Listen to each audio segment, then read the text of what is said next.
It had to be said, the Oregon State Highway Division not only had a whale of a problem on its hands, it had a stinking whale of a problem. What to do with one 45-foot, 8-ton whale dead on arrival on the beach near Florence?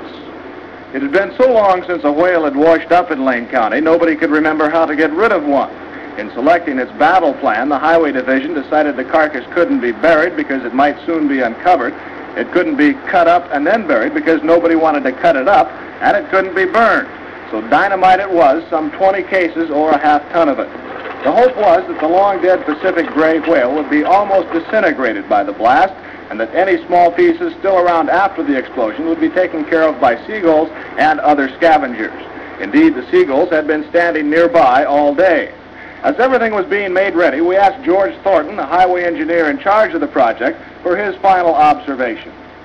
Well, I'm confident that it'll work. The only thing is we're not sure just exactly how much explosives it'll take to disintegrate this thing so the scavengers, seagulls, and crabs and whatnot can clean it up.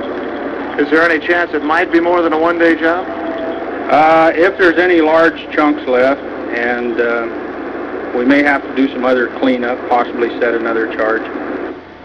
The dynamite was buried primarily on the leeward side of the big mammal, so as most of the remains would be blown toward the sea. About 75 bystanders, most of them residents who had first found the whale to be an object of curiosity before they tired of its smell, were moved back a quarter of a mile away. The sand dunes there were covered with spectators and landlubber newsmen, shortly to become land blubber newsmen, for the blast blasted blubber beyond all believable bounds. You get a wild?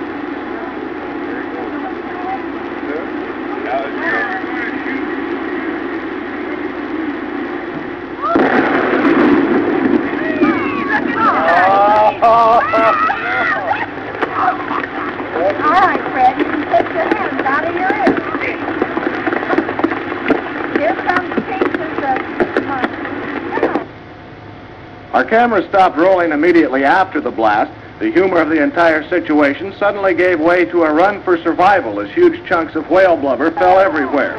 Pieces of meat passed high over our heads while others were falling at our feet. The dunes were rapidly evacuated as spectators escaped both the falling debris and the overwhelming smell. A parked car over a quarter of a mile from the blast site was the target of one large chunk. The passenger compartment literally smashed. Fortunately, no human was hit as badly as the car. However, everyone on the scene was covered with small particles of dead whale.